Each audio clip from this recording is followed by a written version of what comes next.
So it's time for my what am I sowing in September video, and we'll also take a quick look back at what I sowed in August as well. And it's such a critical time now. I mean, August was pretty important, but September is absolutely vital. If you don't sow things in September and leave them until, say, late September or October, then you could be in real trouble. You know, things might not even mature in time to give you a crop in winter. So yeah, let's get on and take a look. So before we get started, I thought I'd just point out that on my website you can find information about the database that I use for all of my planning, and I'm going to show you that in a minute. So basically it's pinned to the top here, how to plan your fruit and veg garden with my new free tools. Just click on that. You can also get my allotment diary here on this website, as well as lots of other nice things. And this article here on the website also has links to all the appropriate videos that show you like how to guides and things like that. So yeah, so let's get planning. Okay, so we're looking at August now. We'll just have a quick skim through August and see how things are going. So we've got a lot of onions on the go, and they're all looking pretty good, so I'm quite pleased with those. The August sown spring cabbages, those are all ready for planting now, so I'm quite pleased with those. We've got another batch that are already planted in the garden from the July sowing, and they're growing on well. I've just potted on these cucumbers, and so they'll be ready to take over from the Socrates ones that I sowed in July, which are currently the ones that we're eating. We're getting about 6 or 7 cucumbers a week, something like that, from those. And those beans, Cobra, they're in the polytunnel and they've just reached the top of their frame, so they're doing quite nicely. The Herbostella, which I've never grown before, is really shaping up now. Such tiny little seeds, and you think, what is going to come from this? But actually quite nice plants now, so I'm quite pleased with those. French breakfast radishes, I'm going to be harvesting those tomorrow, so I might pop a picture in of that first harvest. We don't do radishes in summer, so yeah, it would be really nice to have radishes in the salad mixes again. Salad rocket, that is now ready for planting, so that will be planted early next week. And I have planted all of this spinach now, and unfortunately I think it's the giant winter has already started to go to seed. So yeah, although all of the seed packets all say, oh, you can sow it in August. Well, you can sow it in August, but you do definitely take a risk of it going to seed. So our main crop, winter spinach, we sow in September, so you'll see that in a minute. The turnips are coming on nicely. Start taking some leaves off those soon. Tough ball, got 2 successions of tough ball here. It's going on quite nicely. We've actually sown quite a lot of tough ball because we're actually going to use some of them early in May rather than June. So we're going to harvest them as relatively small bulbs, and that should be nice just because they start to bulb up when you get 14 daylight hours, and so that's you know, you get a decent sized bulb even in May, so that's quite nice.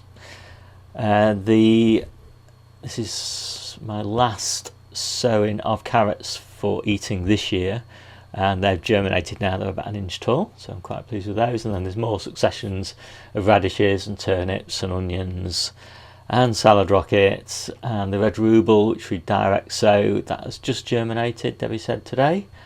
Tatsoi is up, lamb's lettuce is all coming up nicely. That sowing of Roxy failed me. I actually had 3 packets of seeds, all from the same seed supplier, and none of them germinated, which is quite disappointing. But I managed to get another batch from a different supplier, and they did germinate, because Roxy is one of my most important lettuces in winter. It's the second best, basically. Grenoble Red being the most important, and then Roxy, and then I'm trying a few others, which you can see here. Pak choi's coming up nicely, just starting to turn red. And I think that's it. So now we're looking at September, and this is one of my all-time favourites, which is North Holland Blood Red. It's a bunching onion, but it will mature into a full-size bulbing onion. But we're going to grow these. Certainly the September sowing of them is for eating as a salad onion. I love it. It's just they're so crunchy and mild and fresh, and brilliant in winter and early spring. And then next up is Grenoble Red. As I said, this is my absolute favourite winter lettuce. It's pretty good in late summer and autumn as well. It's not so good in spring. It just goes to seed a little bit quick. And then we've got Tessie. It's a beautiful, you can't see it actually in this image here, but once it goes to maturity, it's a really dark red lettuce. Now, really dark red lettuces don't do so well in winter, so I'm not going to do very many, just 10, just a little sprinkling really on top of the salads, just add a little bit of colour. Another batch of Roxy. This one is for the polytunnel. Oh no, they're spares, that's why I've only got 10 there. And then this is my main sowing of spinach. So I've got Giant Winter, America, and Red Kitten, and these are going to go into the polytunnel and low tunnels that have currently got the peppers in them. So that's a pretty important batch of spinach that's going to feed us well into spring. Then we've got some turnips. Now this particular turnip, this Milan purple top, this has really good leaves all the way through winter, and so that's primarily what we're growing it for, rather than the actual turnip itself. It's really nice to have some brassica greens to go in the smoothie mixes, as well as all kind of spinaches and chards and all of that sort of thing. And then a few more spinach, and then every 2 weeks we're doing turnips and French breakfast radishes, so that gets a bit boring. And then we've got our polytunnel salads. So there's a lovely selection here. Flashy trout, again I had a bad batch of that, not a single one germinated, but I managed to get a different seed from a different supplier, and yeah, great germination on those, so that's brilliant news. Roxy for the polytunnel, Tessie for the polytunnel, and then Grenoble Red for the polytunnel. Now all of those I've grown before, they all do amazing in the polytunnel, but I've not tried this one, which I can't pronounce, but I call it canasta, but I love it so much as a summer lettuce. I thought, well, I'm just going to have to give it a go and see whether I can keep it alive. I really hope so, because it's such a lovely crunchy tasty lettuce. And some salad rocket. I don't need that much because I've got plenty outside from the August sowing, but this September sowing, again, that will go in the polytunnel. And then my last batch, well, not my last batch for September anyway, of radishes and turnips. So that it's a reasonable, I mean, it's not a huge selection of stuff, a lot of things still to come in October, but anyway, this is a nice mix, and it'll keep me busy basically, because I've only just about got enough space for this number of seed trays, because if you look at the quantities, it's quite a lot. So that's 2 trays, that's 1.5 trays, that's half a tray, that's 1 tray, 1 tray, so you're starting to add up. There's a lot of trays here.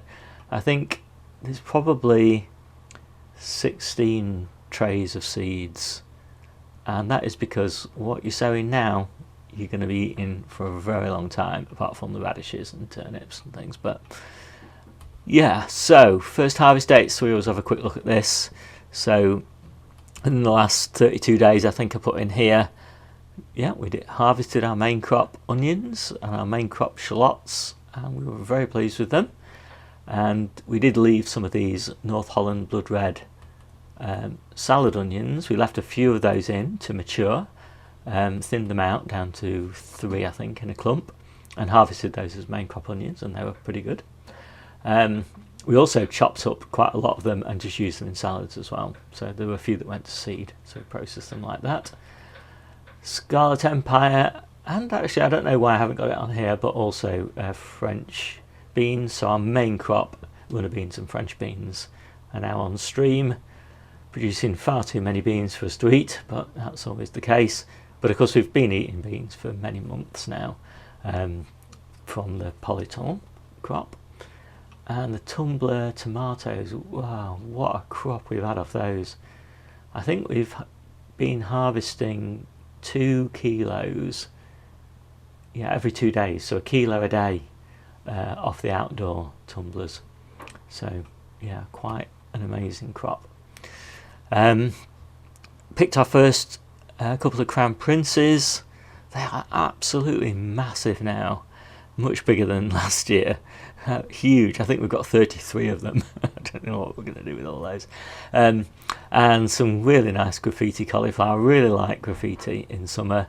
And the first few of the snowball cauliflowers, which were planted incredibly densely to get actual snowball sized cauliflowers, and that's what we got. Although I can't say it's been a massive success. I think I would have planted them as slightly lower density and got slightly bigger cauliflowers. But anyway, that's what we did. It was an interesting experiment, and we're harvesting the first leeks. We've got a lot of leeks, and early purple. Yeah, I was actually surprised that we got early purple quite so early in the year, but we did. Off just one plant, and we've still got loads of other plants which are not yet in flower. So I think that is pretty much it for the August harvests and the September sowings. So I hope you like this quick video, and I'm always intrigued really to know about things that people are growing that I'm not growing. So if you want to give me a bit of feedback in the comments, that would be really nice. My name's Steve, this is the Seaside Allotment channel, and I'll see you soon.